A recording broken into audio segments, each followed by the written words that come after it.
నిర్మాణాలు అక్రమం అయితే మీరే కూల్చేసుకోండి, లేదంటే మేము కూలుస్తాం. సీఎం రేవంత్. కోర్టుల నుంచి స్టే తెచ్చుకున్నా వెకేట్ చేయిస్తాం. చెరువులను చెరబట్టినోళ్ళు చెరసాలకే.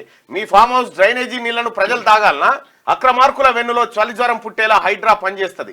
మూసి నిర్వాసితులందరికీ డబుల్ బెడ్రూమ్ ఇండ్లు. కాస్మెటిక్ పోలీసింగ్ కాదు, కాంక్రీట్ పోలీసింగ్ కావాలి. పోలీసుల పిల్లల కోసం 2 రెసిడెన్షియల్ స్కూల్స్. ఈ ఏడాది మరో 35,000 ఉద్యోగాల భర్తీ చేస్తామని వెల్లడి. ఎస్ఐ ఏఎస్ఐ పాసింగ్ అవుట్ పరేడ్లో ముఖ్యమంత్రి. క్రిమినల్స్ తో ఫ్రెండ్లీ పోలీసింగ్ ఉండదు.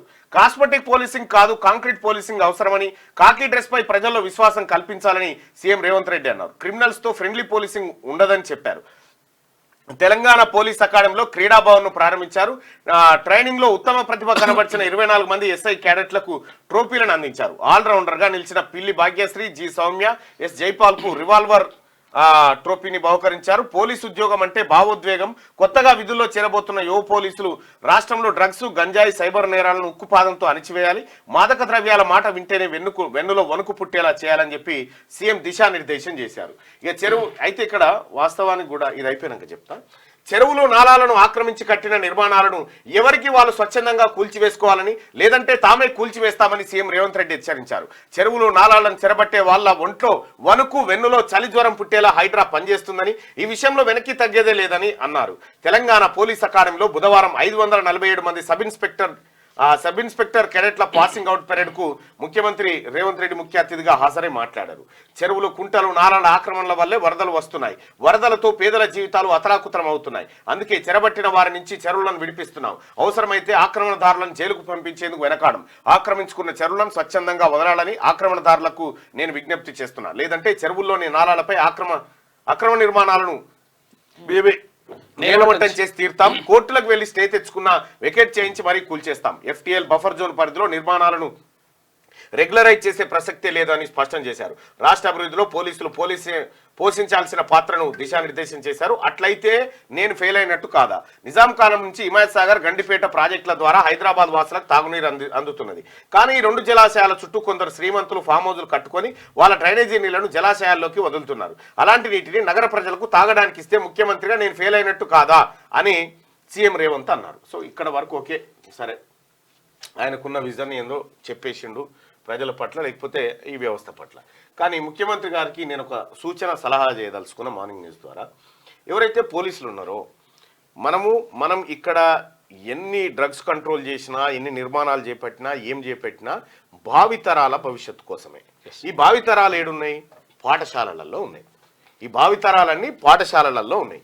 ఈ పాఠశాలలలో ఉన్నటువంటి ఈ భావితరాలకు నా సూచన దయచేసి మీరు స్వీకరిస్తారని అనుకుంటా ఉన్నా విషయం ఏంటంటే, ఇప్పుడు 9th class, 10th class, 8th class ఈ పిల్లలు ఉన్నారు. వాళ్ళకు అప్పుడే మైండ్ కొద్దిగా బాహ్య ప్రపంచంతో కనెక్ట్ అయ్యేటువంటి మైండ్ వస్తూ ఉంటుంది.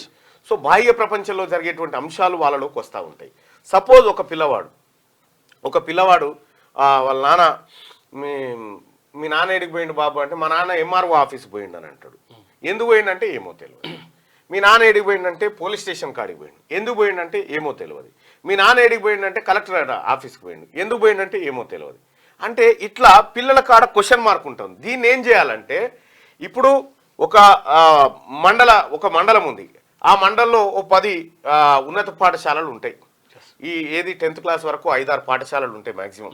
ఈ 5-6 పాఠశాలలో ఆ స్థానికంగా ఉండేటువంటి MROను ఒకసారి ఆ పిల్లలకు క్లాసులకు దోరాలి.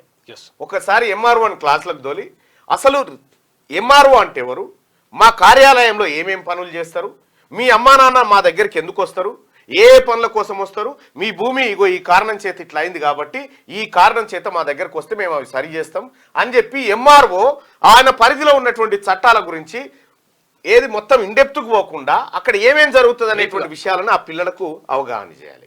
ఆ తర్వాత నెలలో ఒకసారి అట్లా పాఠశాలను సందర్శించి ఒక 45 నిమిషాల క్లాసు తహసీల్దార్ గారు చెప్పాలి. ఇక రెండోది ఏంటంటే, ఆ స్థానికంగా ఉండేటువంటి సబ్ ఇన్స్పెక్టర్ గారు కూడా పోయి ఆ పాఠశాలలో అసలు పోలీస్ స్టేషన్ అంటే ఏంది, పోలీసులు అంటే ఎవరు, పోలీసుల పని ఏంది, పౌరుల బాధ్యత ఏంది, అంటే మీరు ఎట్లా ఉండాలి, మీరు ఏ తప్పు చేస్తే శిక్ష అనుభవిస్తారు, ఆ శిక్ష ఎట్లుంటుంది, మీరు డ్రగ్స్ తీసుకోవడం వల్ల ఎట్లయితుంది, లేదు గంజాయి తాగడం వల్ల ఎట్లయితుంది అంటే ఇవన్నిటిని ఈ పోలీసింగ్ వ్యవస్థను, ఈ పోలీసులు ఎందుకోసం పనిచేస్తున్నటువంటి దాన్ని కూడా పోలీసులు నేరుగా క్లాసుకు పోయి ఆ 10th క్లాస్ పిల్లల్ని 9th క్లాస్ పిల్లల్ని ఒక దగ్గర కూర్చోబెట్టి వాళ్ళు క్లియర్గా ఎక్స్ప్లెయిన్ చేయాలి నేరాలు ఎట్లుంటాయి ఏం కథ అనేది.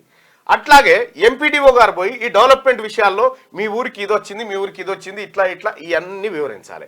ఇట్లా వివిధ శాఖలకు సంబంధించినటువంటి ఆ మండల హెచ్ఓడి కనుక ఆ స్కూళ్ళల్లోకి పోతే, ఇది ప్రైవేట్ స్కూళ్ళలో సాధ్యం కాదు, ప్రైవేట్ స్కూళ్ళలో సాధ్యం కాదు, గవర్నమెంట్ స్కూళ్ళల్లోకి వెళ్ళాలి. గవర్నమెంట్ స్కూళ్ళలోకి వెళ్ళడం ద్వారా ఆ పిల్లల్లో పరివర్తనలో మార్పు వస్తుంది. వాళ్ళ ఆలోచనలు వేరే వైపు పోకుండా వాళ్ళ ఆలోచనలు సరైన మార్గంలో పెట్టేటువంటి ప్రయత్నం వస్తుంది. ఇప్పుడు మీరు ఇక్కడ చెప్తా ఉన్నారు డ్రగ్స్ను ఉక్కుపాదంతో, ఇక్కడి నుంచి కనుక మనం కంట్రోల్ చేయగలిగితే, ఈ వ్యవస్థ దగ్గర నుంచి మనం కంట్రోల్ చేయగలిగితే అప్పుడు ఏం చేస్తారంటే తల్లిదండ్రులు కూడా ఓహో ప్రభుత్వ పాఠశాలలో ఇది ఉన్నతాధికారులు వచ్చి కూడా అప్పుడోసారి విజిట్ చేసి ఈ క్లాసులు చెప్తా ఉంటారు, మా పిల్లగాల పరివర్తనలో మార్పు వస్తుంది, పిల్లగాడు సక్రమ మార్గంలో మారుస్తాడు అనేటువంటి ఒక ఆలోచన తల్లిదండ్రులకు వచ్చినప్పుడు ప్రభుత్వ పాఠశాలలకు పంపించడం ప్రారంభిస్తారు. తద్వారా ప్రభుత్వ పాఠశాలలు బలోపేతమైతే ప్రభుత్వ ఉచిత విద్య మన అందరికీ పేద పిల్లలకు అందించినట్టుంటది. ఇప్పటికే డ్రాప్ అవుట్స్ విపరీతంగా ఉన్నటువంటి నిన్న మోత్కూరు పాఠశాలకు పోయినా ఆడ కేసీఆర్ ముఖ్యమంత్రి కాకముందుకు 1450 మంది ఉండే, కేసీఆర్ దిగిపోయే నాటికి వాళ్ళు 500 మంది మిగిలిరుగా, 500 మందే మిగిలిరు. ఇంకా అది పెద్ద పాఠశాల. అయితే నేనేమంటున్నానంటే విషయం ఏంటంటే ప్రభుత్వ పాఠశాలలను బలోపేతం చేయాలంటే అందులో వసతుల కల్పన జరగాలి. వసతులు ఈ మోత్కూరు పాఠశాలలో 2 బాత్రూమ్లు ఉన్నాయట, 500 మంది పిల్లలు, అందులో 250 మంది ఆడపిల్లలు ఉన్నారు, చిన్నపిల్లలు ఉన్నారు. వాళ్ళ పరిస్థితి ఏంది మరిగా? ఇట్లా వసతులు పెరగాలి. అమ్మ ఆదర్శ పాఠశాల కింద సెలెక్ట్ అయింది, నిధులు లేవు, అట్లే ఉన్నాయి, ఆ పిల్లలు లేచి అట్లే ఉన్నాయి. నేనేమంటున్నానంటే ప్రభుత్వం నిజంగా ప్రభుత్వ పాఠశాల పైన ప్రభుత్వ విద్య పైన దృష్టి పెట్టాలనుకుంటే ఈ రకంగా ఓసారి ఎంఆర్ఓను పంపించాలి, ఒకసారి పోలీస్ అధికారి కూడా పాఠశాలకు వచ్చిందంటే ఆ పాఠశాల వాతావరణంలో కూడా మార్పు వస్తుంది. ఎవరైతే అక్రమార్కులు ఇంకొక ఆలోచనతో ఉన్నటువంటి వాళ్ళు ఎవరైతే ఉంటారో వాళ్ళకు ఒకసారి ఏం చేయాలంటే వీలైతే మహిళా కానిస్టేబుల్ను పంపించాలి, మహిళా తహసీల్దార్ గారు ఉంటే పంపించాలి. ఈ పిల్లలకు ఆడపిల్లలకు సపరేట్గా ఇవి అత్యాచార నిరోధకాలు ఎట్లా ఉంటాయి, ఏమేమి ఎట్లుంటాయి, మనం ఎట్లా ఉండాలి, మన పైన దాడి జరిగేటప్పుడు ఎట్లా ఉండాలి, ఇవన్నీ కూడా అక్కడ బోధించాలి. వాళ్ళకి పిల్లలకు చెప్పకపోతే, పిల్లలకు ఆ స్థాయిలో చెప్పకపోతే మనకే ఇబ్బంది. రేపు పొద్దుగాల వాళ్ళు సంఘ విద్రోహ శక్తులుగా తయారైతే రేపు ఇక్కడ మనం ఎంత వ్యవస్థను పెట్టి అడ్డుకున్నా కూడా కాదు.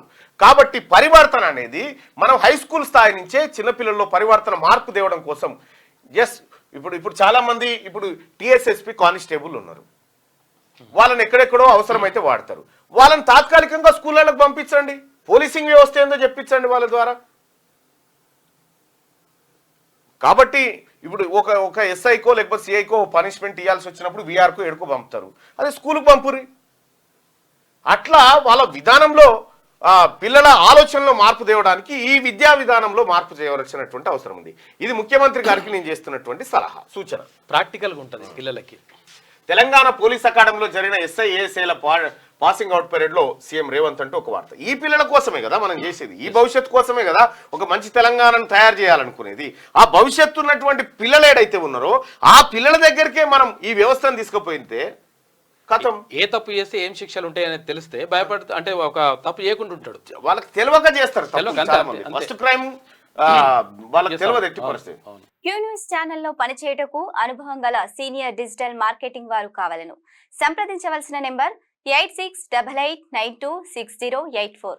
qnewsads@gmail.com ను సంప్రదించండి. లైక్ చేయండి.